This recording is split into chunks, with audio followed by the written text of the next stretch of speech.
بسم اللہ الرحمن الرحیم۔ آج ہم چیپٹر 1 ہی کا ایپیسوڈ 2 کریں گے۔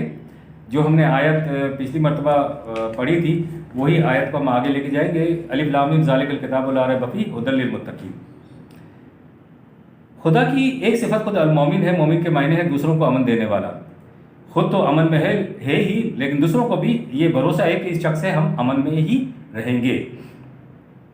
گرامر کے اعتبار سے امن کے بعد جب لام آئے جسے صلہ کہتے ہیں، اس کے معنی ہوتے ہیں کسی پر بھروسہ اور اعتماد کرنا، اور جب اس کا صلہ بے ہو تو اس کا معنی ہوتا ہے کسی دوسرے کی بات کا یقین کر لینا، کسی کی بات کو صحیح طور پر سمجھ لینا کہ امن اطمینان حاصل ہو جائے۔ آمنو باللہ، ان صداقتوں پر یقین کر کے امن حاصل کر لینا، اور امن کے ساتھ زندگی کرنے والے کو مومن کہتے ہیں۔ ہمارے یہاں ایمان کا ترجمہ نہیں کیا گیا، انگریزی میں فیتھ ترجمہ کرتے ہیں، یعنی جو بغیر دلیل و برہان کے ہو، کوئی منطقی توجیہ نہ ہو اس کے ساتھ، اس سے ساری گاڑی دوسری پٹڑی کے اوپر پڑ جاتی ہے۔ یعنی انگریزی میں جو ترجمہ کیا ہے وہ بھی صحیح نہیں ہے۔ دلائل و براہین کے بغیر ایمان کہلاتا ہی نہیں ہے۔ ایمان تو آپ علم و بصیرت کی بنیاد پر لائیں گے۔ والذین اذا ذکروا بآیات ربہم لم یخروا علیہا صما و عمیانا، 25/73۔ مومن وہ ہیں کہ اور تو اور جب ان کے سامنے تیرے رب کی آیات قوانین خداوندی بھی پیش کی جاتی ہیں تو وہ ان پر بھی اندھے بہرے گونگے بن کر نہیں جھکتے۔ وہ یہ سوچ کر نہیں مانتے کہ ان کے سامنے قرآن کے قوانین ہیں، یہ قرآن کے قوانین ہیں اس لیے وہ یہ نہیں مانتے۔ قرآن مومن کہتا ہے ہی اسی کو ہے جس کے پاس دلیل و برہان ہو، علم و بصیرت کی بنیاد اس کے پاس ہو۔ وہ ارباب عقل اور ارباب ایمان ان دونوں کو ایک ہی بات قرار دیتا ہے۔ فاتقوا اللہ یا اولی الالباب الذین آمنوا، 65/10۔ راستے کی خطرناک گھاٹیوں سے قانون خداوندی کی نگہداشت کرتے ہوئے بچو، اے صاحبین عقل و بصیرت۔ الذین آمنوا، یہ وہ لوگ ہیں جو ایمان لائے۔ اگر وہ اولی الالباب نہیں ہیں تو وہ آمنوا میں بھی نہیں آ سکتے۔ یہ گرامر کے لحاظ سے فعل ہے، اس کے معنی ہے کہ وہ ایسا سارا کچھ کرتے ہیں، اور ایسا سب کچھ حاصل کرنے کے بعد جو چیز حاصل ہوتی ہے اسے ایمان کہتے ہیں۔ کوئی بھی شخص پیدائشی مومن نہیں ہوتا۔ مومن ہونے کے لیے سب کچھ کیوں کرنا پڑتا ہے؟ اوتوا العلم انہ الحق من ربک، 22/54، تاکہ یہ لوگ اس حقیقت کو جان لیں کہ یہ تیرے رب کی طرف سے حق ہے۔ جب کیفیت یہ ہو جائے تو پھر یہ چیز ذہنی نہیں رہتی۔ فَتُخْبِتَ لَهُ قُلُوبُهُمْ، یوں مانی 22/54، یوں مانی ہوئی چیز ہوتی ہے جیسے اس کے سامنے تو انسان کا دل خود بخود جھک جاتا ہے، یعنی ایسی مانی ہوئی چیز کہ خود بخود انسان کا دل اس کی طرف جھک جاتا ہے۔ آج دنیا بھر میں اسباب زوال امت کی بنیادی وجہ یہی ہے، ہم نے صداقتوں کو اس طرح مانا ہوا نہیں ہے کہ ہمارے دل جھک جائے۔ ہم مروجہ ایمان رکھتے ہیں جس کے تحت ہمارے اسلاف جس روش پر چلتے آ رہے تھے اسی روش پر ہم بھی چلتے جا رہے ہیں۔ قرآن اسے ایمان قرار دیتا ہی نہیں ہے، ایمان تو خود کچھ کرنے والی چیز ہے۔ وَإِذَا قِيلَ لَهُمُ اتَّبِعُوا مَا أَنزَلَ اللَّهُ، 2/170۔ یہ جو خدا کی کتاب ہے تم اس کا اتباع کرو، اس کے پیچھے پیچھے چلو۔ قَالُوا بَلْ نَتَّبِعُ مَا أَلْفَيْنَا عَلَيْهِ آبَاءَنَا، 2/170۔ تو کہتے ہیں کہ ہمارے اسلاف جس روش پر چلتے آ رہے ہیں ہم تو اسی روش پر چلتے جائیں گے۔ اَوَلَوْ كَانَ آبَاؤُهُمْ لَا يَعْقِلُونَ شَيْئًا وَلَا يَهْتَدُونَ، 2/170۔ ان کی کیفیت یہ ہو کہ انہوں نے عقل و فکر سے کام نہ لیا ہو، آپ کے اسلاف نے، اور نہ آپ کے اسلاف نے کبھی صحیح راستہ اختیار کیا ہو، تو تم بھی ان کے اتباع میں نہ عقل سے کام لوگے اور نہ صحیح راستہ اختیار کرو گے، پھر تو تمہاری کیفیت اس مثال جیسی ہے جس میں 2/171 میں ایک مثال دی گئی ہے کہ باپ سے کچھ آوازیں بغیر الفاظ کے اور کچھ الفاظ بغیر معنی کے سیکھے چرواہے نے سیکھ لیے اور وہ چلاتا رہتا ہے، اور وہ بھیڑیں جو ہیں وہ چلنے اور چڑھنے والی ہیں، یہ گڈڑیا عقل و شعور سے تو خالی ہوتا ہے۔ جس نے کوئی چیز علم و بصیرت کی بنا پر نہیں دیکھی، بس اس کی آواز پر بھیڑیں آگے پیچھے ہوتی رہتی ہیں۔ سم بکم عمی فہم لا یعقلون، 2/171۔ اندھے بہرے گونگے عقل و فکر سے کام نہ لینے والے، یہ قرآن ان کو کہتا ہے۔ اور دعویٰ ہے کہ ہم ایمان والے ہیں، اور پھر ہمارا دعویٰ یہ ہو، خود حضور صلی اللہ علیہ وسلم کی زبان مبارک سے کہلوایا گیا 12/108، میں جو تمہیں خدا کی طرف دعوت دیتا ہوں علی وجہ البصیرت دعوت دیتا ہوں، میں بھی ایسا ہی کروں گا، اور جو میرا اتباع کرنے والا ہوگا وہ بھی ایسا ہی کرے گا۔ سنت کا مقصد یہ ہے کہ انسان دلائل و براہین کی بنیاد پر کسی بات کو تسلیم کرے۔ بلا بصیرت بلا برہان کسی چیز کو ماننا سنت رسول اللہ کے بھی خلاف ہے، اور جو اس سنت پر عمل کرے اسے منکر سنت کہتے ہیں۔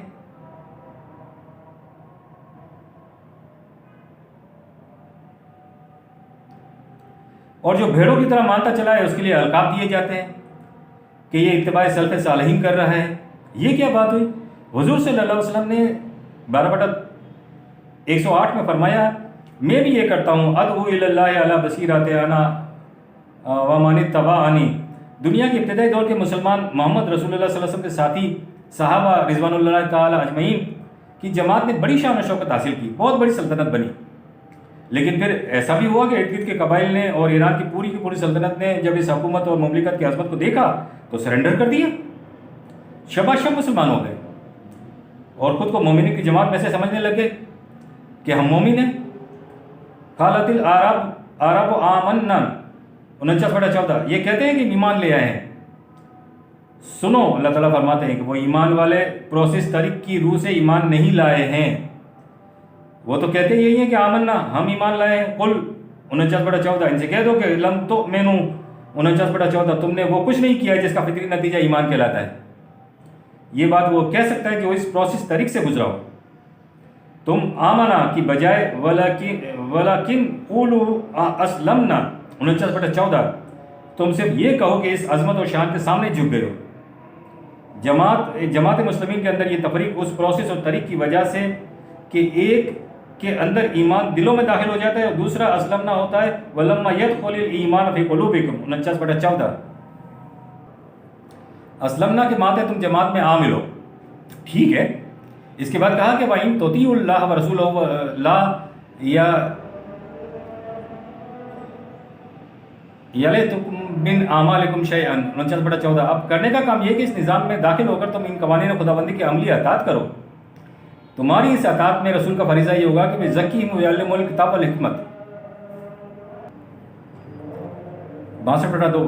وہ کتاب کی تعلیم و حکمت سے تمہاری تربیت کرتا چلا جائے گا جس سے تمہاری ذات کی نشو و نما ہوتی چلی جائے گی۔ یہ کچھ کرو گے تو اس کے بعد پھر یہ صداقتیں تمہارے سامنے اللہ وجہ اور بصیرت آ جائیں گی، اور جب یہ صداقتیں تمہارے دل کے اندر اتریں گی اس وقت تم مومن کہلانے کے مستحق قرار پاؤ گے۔ جب لمبی چوڑی تعلیم، تدبر، تفکر، بصیرت اور علم کے پروسیس طریق سے گزرو گے تب یہ چیز پیدا ہوگی، ورنہ اسلمنا 49/14 کے درجے میں رہو گے۔ ہم جانتے ہیں کہ ایمان ان صداقتوں کو دل کی گہرائیوں میں اتار لینے کا نام ہے۔ قلب اگر دماغ کے کامل اطمینان سے ان صداقتوں کے حق ہونے کے اوپر یقین کر لینا ہی ہے،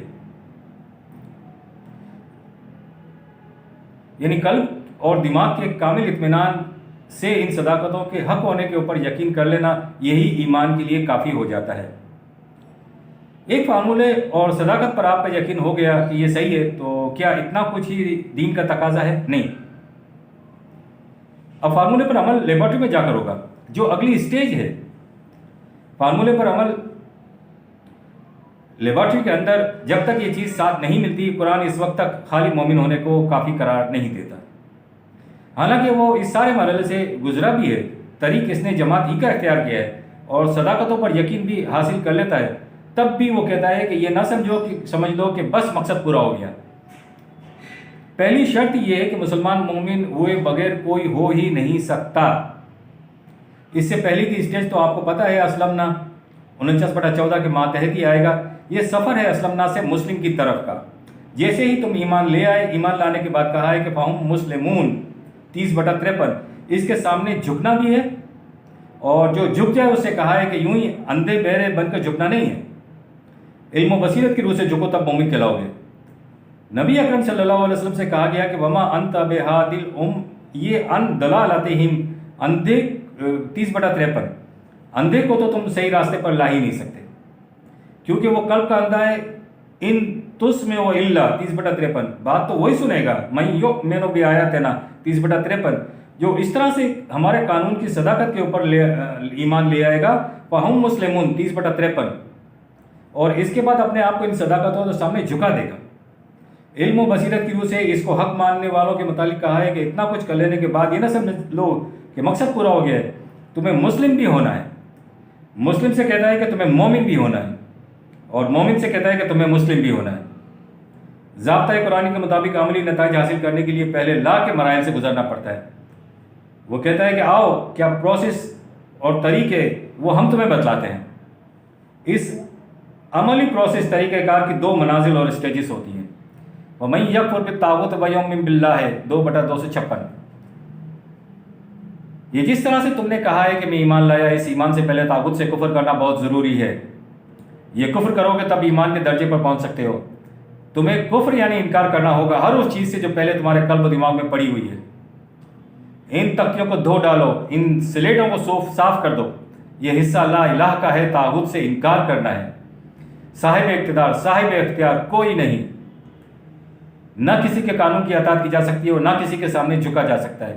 طاغوت طغا کے معنی میں ہوتے وہ جو قانون خداوندی سے سرکشی برتنے والا ہو۔ یہ صرف باہر ہی نہیں ہوتے، ہمارے اندر بھی ہوتے ہیں۔ اتخذ ہواہ، وہ جو خود اپنے جذبات کو معبود بنانے والا ہو۔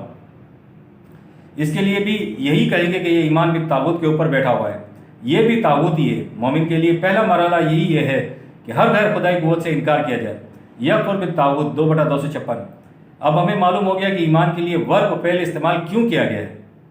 جسے ہم ایمان لانا کہتے ہیں وہ دراصل کچھ کرنا ہے، اور کرنا یہ ہے کہ ہر غیر خداوندی قوت سے انکار کر دینا ہے۔ انکار نہیں کرنا بلکہ سرکشی اختیار کرنی ہے، اس سے بھی آگے کا مرحلہ ہے۔ انقلاب اختیار کر لینا ہے۔ جب یہ ہو جائے گا تو پھر وَيُؤْمِن بِاللَّهِ 2/256۔ اس پروسیس و طریق کے تابع رہ کر پھر مثبت پہلو پر آؤ مثبت پہلو کی طرف، یعنی لا الہ کے بعد الا اللہ کے اوپر آؤ۔ اگر یہ 2 چیزیں پوری ہو جائیں تو پھر فَقَدِ اسْتَمْسَكَ بِالْعُرْوَةِ الْوُثْقَىٰ لَا انْفِصَامَ لَهَا 2/256۔ تو پھر اس نے ایک ایسا سہارا تھاما ہے جو زندگی میں اسے کہیں دگا نہیں دے گا۔ یہ رسی کبھی نہیں ٹوٹے گی اور نہ دھوکہ دے گی۔ اب تم اس رسی کو پکڑ کر اس راستے پر چل سکتے ہو، اب تمہیں کوئی خطرہ نہیں ہے۔ یہ ہے کتاب، ذالک الکتاب 2/2۔ یہ ہے وہ ضابطہ ہدایت جو ہدی للمتقین، ان کے لیے رہنمائی دکھاتی ہے، متقین کو رہنمائی دکھاتی ہے، ابھار کر نکھار کر سامنے لاتی ہے، جو راستے کے خطرات سے محفوظ ہو کر منزل مقصود تک پہنچنے کے لیے آمادہ سفر ہو جائے اور سفر پر چل نکلے۔ یعنی یہ وہ لوگ ہیں جو سب سے پہلے ہر خداوندی تصور، نظریہ، عقیدہ اور قوت یعنی طغا سے سرکشی برتیں، انقلاب کا نعرہ بلند کریں، بغاوت کریں۔ یہ سب کچھ کرنے کے بعد پھر علم و بصیرت، دلیل و برہان کی روح سے ان صداقتوں کے حق ہونے کے اوپر یقین رکھیں۔ مسلمون پھر ان کے سامنے عملاً جھکیں۔ مسلمون کے معنی ہے نا کہ عملاً جھکیں، یہ کچھ کریں گے تو پھر الذین آمنوا تک پہنچیں گے۔ ربنا تقبل منا انک انت السمیع العلیم۔ آج ہم نے ایپیسوڈ 2 کیا ہے، اور اب انشاءاللہ ہم چیپٹر نمبر 2 کا ایپیسوڈ 1 کریں گے۔